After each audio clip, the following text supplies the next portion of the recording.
जय श्री हरि। व्याध बोला, हे मुने, मुझ पापी और दुष्ट बुद्धि पर आपने बड़ी दया की है। हे साधो, मैं आपका शिष्य हूँ।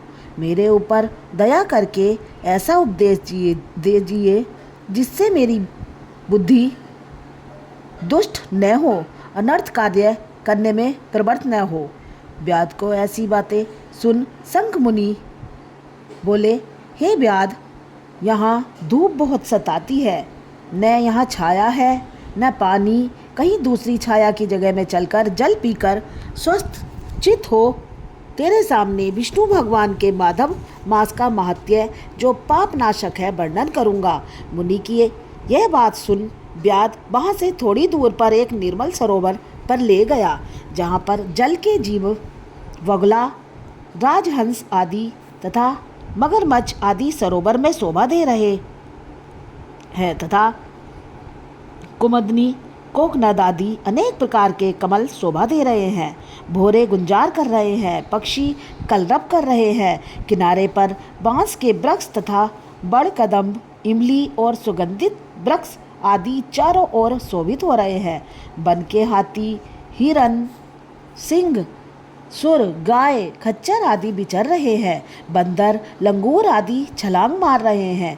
प्रचंड पवन के वेग से वृक्ष झुक रहे हैं। मुनि ने उस रमणीक सरोवर में जाकर स्नान किया और वस्त्र धारण कर नित्य कर्म पूजा आदि से निवृत्त हो फल खाए। फिर शंख मुनि सुखपूर्वक बैठ व्याध से पूछने लगे, तुम कौन से धर्म को सुनने की इच्छा करते हो?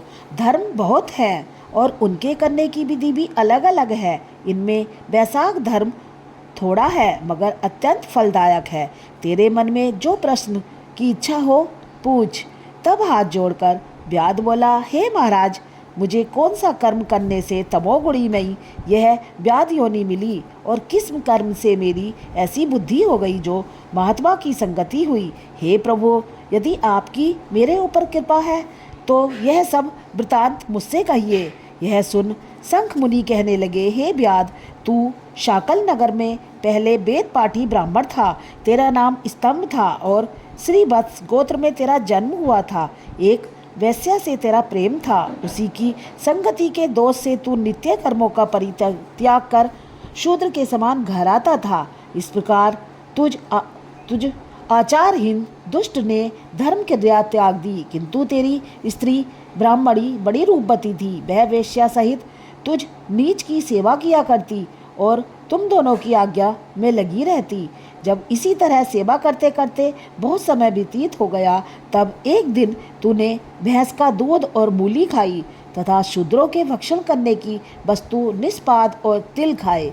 इस अवैध भोजन से तुझे दस्त और वमन होने लगी और दारुण भवंदर रोग हो गया, जिससे घोर वेदना होने लगी।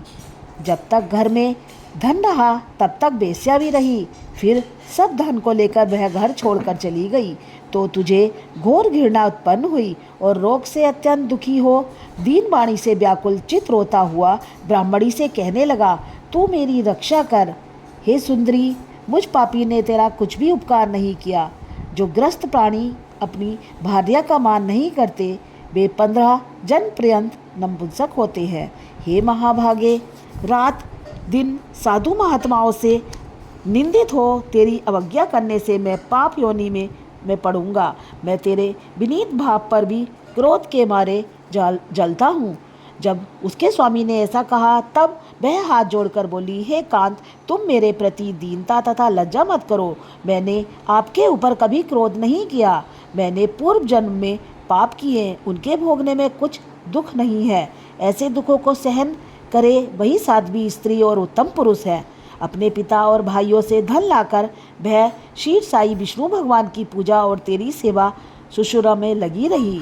दिन रात मल मूत्र धोकर शुद्ध करके और तेरे जो कीड़े पड़ गए थे उन्हें धीरे धीरे निकालती। रात दिन नींद त्याग तेरे दुख में दुखी हो कहने लगी, हे पितृसरो, तुम मेरे पति की रक्षा करो, रोगहीन और पाप रहित करो। और चंडिका, श्री गणेश, शनिचर देव जी प्रार्थना करती थी कि मेरे पति निरोग होकर 100 वर्ष तक जीवित रहे।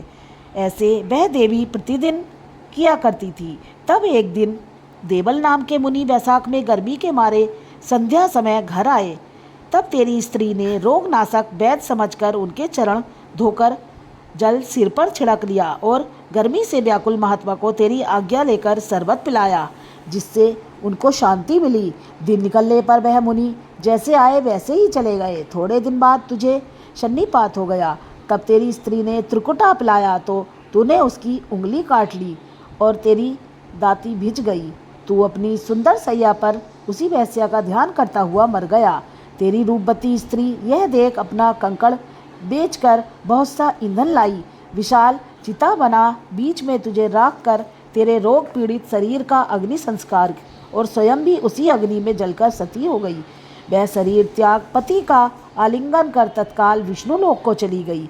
वैशाख में पानी का दान करने और चरण धोकर जल सिर पर छिड़कने से योगियों की सी दुर्लभ गति उसे मिल गई और तूने समस्त पापों से छूटने पर भी अंतकाल में वेश्या का स्मरण करने से देह त्याग कर घोर व्याध का जन्म धारण किया।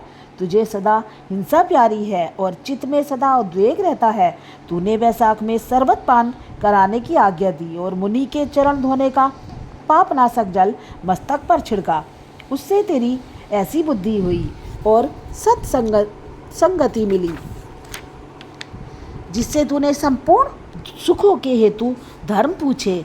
इस प्रकार तेरे पूर्व जन्म के किए हुए जो पाप और पुण्य कर्म मैंने दिव्य दृष्टि से देखे वे सब तुझे बताए, और जो कुछ तुझे गुप्त वार्ता पूछनी हो वह तू पूछ।